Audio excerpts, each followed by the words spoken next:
सारं स्वागत करते। बरं, गौराई जवळ येतात आणि गौराईला पहिला नैवेद्य दाखवला जातो तो शेपूच्या भाजीचा आणि भाकरीचा।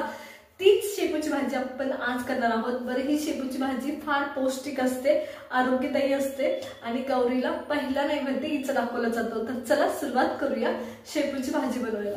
आज आपण गौरी गणपतीसाठी नैवेद्याला जो पहिला नैवेद्य गौरीला केला जातो ती शेपूची भाजी करणार आहोत। इथे शेपूची भाजी मी घेतली आहे आणि लक्षात घ्या मी कशी घेतली आहे, देठ सुद्धा थोडी ठेवलीत। या पद्धतीने तुम्हाला शेपूची भाजी घ्यायची, व्यवस्थित नीट करायची आहे, पाण्याखाली धुवायची व्यवस्थित आणि नितळून ठेवायची, म्हणजे पाणी राहत नाही धुतलेलं।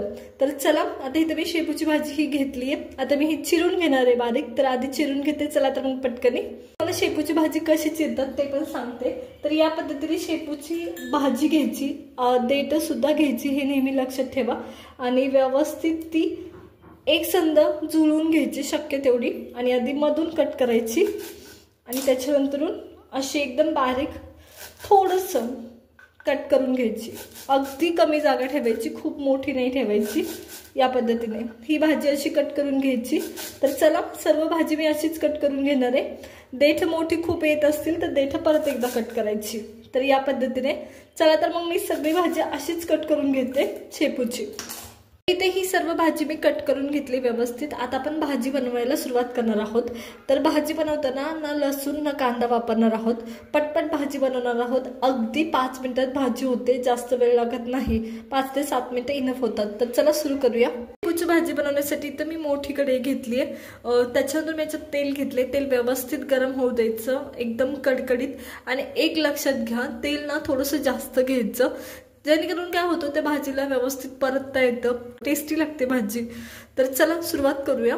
इथे तेल व्यवस्थित गरम झाले, आता मी जिरी टाकते। जिरी तुम्हाला हवी असेल तर टाका, नाही टाकली तरी चालते। आता ही आपण प्रसादासाठी बनवतोय, म्हणजे नैवेद्यासाठी बनवतोय, म्हणून मी याच्यात लसूण नाही टाकते।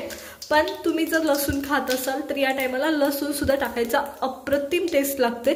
तर चला जिरी व्यवस्थित तडतडली। आता माझ्याकडे इथे हिरव्या मिरच्या चांगल्या तिखट घेतलेल्या आहेत मी। जेव्हा जेव्हा तुम्ही पालेभाज्या करता, सुक्या भाज्या जसं की मेथी, शेपू, त्याच्यानंतरून कांद्याची पात, असं जेव्हा तुम्ही करता ना तर मिरच्या तिखट घ्यायच्या, भाकरीसोबत वगैरे खायला ह्या भाज्या छान लागतात मिरच्या तिखट घेतल्यामुळं। जर तुम्ही ऑलरेडी भाजी पानसट असेल आणि तुम्ही मिरची पण नाही टाकली तर ती चांगली लागत नाही। तर चला सुरुवात करूया। आता मिरची सुद्धा व्यवस्थित तळली गेली आहे, पहा पांढरी दिसायला सुरुवात झाली आहे। त्या टायमाला मी शेपू ॲड करते, त्याच्यात शेपू ॲड करते मिरची व्यवस्थित तळल्यानंतरून। तर इथं मी सगळी शेपू ॲड केली आहे।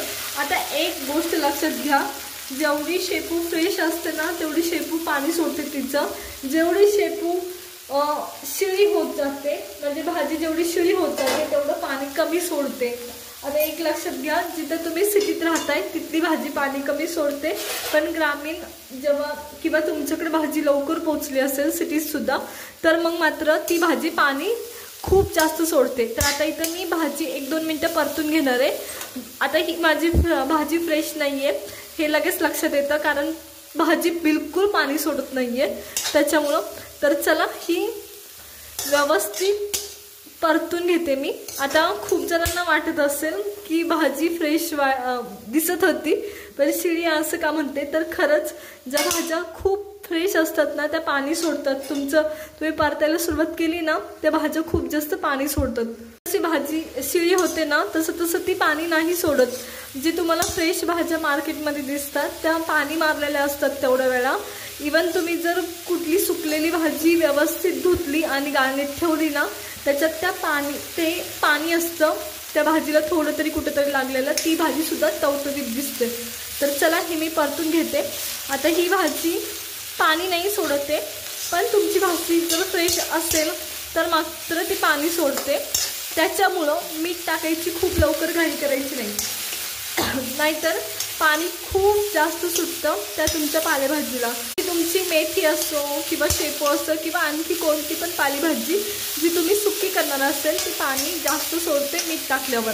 तर आता ही भाजी एवढी फ्रेश नाही आणि पाणीसुद्धा काहीच सुटलं नाही, त्याच्यामुळं आपण ह्याच्यात मीठ ॲड करणार आहे। मीठ ॲड केलं की भाजी पाणी सोडते लगेचच। तर मी भाजी 1-2 मिनटं परतली आहे आणि पहा खूप सारी होती आपली भाजी, पण परतल्यावर खूप थोडी झाली आहे. तर ही भाजी व्यवस्थित परतली आहे. त्या टायमाला मी मीठ ॲड करते चवीनुसार. तर आता हे मीठ परतले की तुमची भाजी पाणी सोडणार आहे, लक्षात घ्या. थोडं का होईना सोडते पाणी. तर त्याच्यामुळं आता ही भाजी मी व्यवस्थित परतून घेते आहे, जेणेकरून थोडं तरी पाणी सुटेल भाजीला. आणि भाजी फ्रेश असेल मग मात्र खूप सारं पाणी सुटतं भाजीला, हे लक्षात घ्या. तर इथं मी भाजी 1-2 मिनटं चांगली परतून घेतली आहे. तर हे नुसतं आता याला मी मीठ टाकल्यावर नुसतं थोडंसं ओलं होणे इतपत पाणी सोडलंय भाजीनी. तर मी तुम्हाला दाखवते केवढं पाणी सोडलंय. हे पहा, एवढंच पाणी सोडले मी मीठ टाकल्यावर. आणि तेच ही भाजी जर फ्रेश असती तर आपल्याला पाणी आटवत बसायला लागतं अक्षरशः त्या भाजीचं, इतकं पाणी ती सोडते.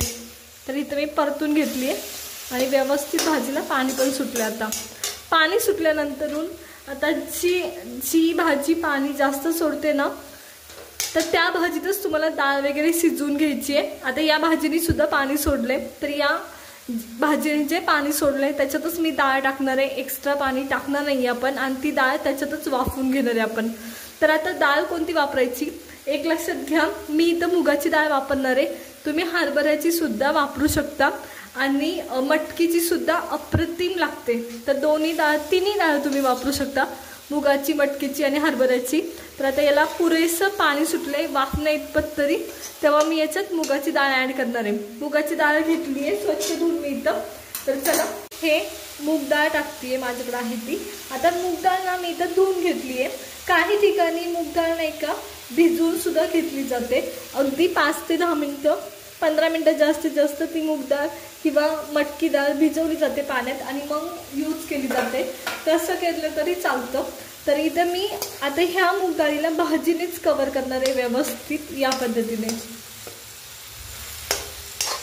तर या पद्धतीने या मूग डाळीला मी भाजीनेच कव्हर केलंय व्यवस्थित. आणि त्या भाजीने कव्हर केलंय त्याच भाजीवर मी शेंगदाण्याचं कूट ॲड करणार आहे. तर इथं माझ्याकडे शेंगदाण्याचं कूट आहे जस्ट आत्ता केलेलं.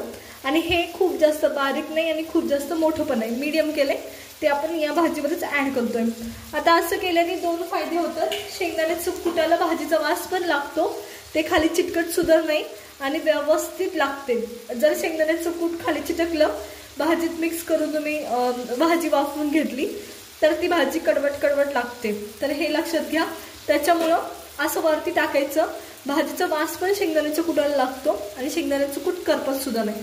तर चला मी आता झाकण ठेवणार आहे आणि कमीत कमी 5 मिनिटं ही भाजी वाफवून घेणार आहे. चला तर मग वाफवून घेऊया.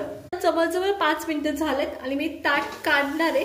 तर एकदम व्यवस्थित वास येतो आणि खूप सुंदर भाजी लागते. वास तर फार अप्रतिम येतोय मिरच्याचा वगैरे. तर चला हे मिक्स करून घेऊया. आता मी तुम्हाला दाखवते. डाळ वगैरे व्यवस्थित तुमची अर्धी शिजलेली असते आणि हे आपण मिक्स करून घेतोय आता. तर हे पहा, डाळ सुद्धा शिजली आहे तुमची व्यवस्थित आणि हे मिक्स पण करून घेतलं मी. तर या पद्धतीने ही भाजी तुमची तयार आहे शेपूची. तर पहा, अप्रतिम दिसतीये. आता खूप ठिकाणी ना भाज्या खूप जास्त शिजवल्या जातात आणि काही ठिकाणी ह्या अर्धवट शिजवल्या जातात. तर आमच्या इथे अर्धवट शिजवल्या जातात, भाज्या खूप जास्त शिजवल्या जात नाहीत. म्हणजे जसं मेथीची वगैरे, शक्यतो मेथीची, वांग्याची सुकी भाजी जर आमची तर करत असतील तर अर्धवट त्या शिजवल्या जातात. ओव्हर कुक किंवा खूपच कुक केल्या जात नाहीत त्या.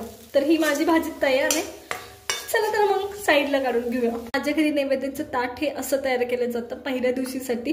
तर इथे एक भाकर असते, 1 किंवा 2 भाकरी असतात आणि त्याच्यावर भाजी वाढली जाते. तर मी तशीच तुम्हाला दाखवणार आहे. तर चला आता आपण भाजी साईडला काढून घेऊया.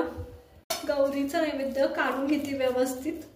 तर चला या पद्धतीने. तर पहा, अप्रतिम भाजी होते, खूप सुरेख होते. तर मी इथं सगळी भाजी काढून घेते नैवेद्यासाठी. तर पहा, अप्रतिम झाली आहे.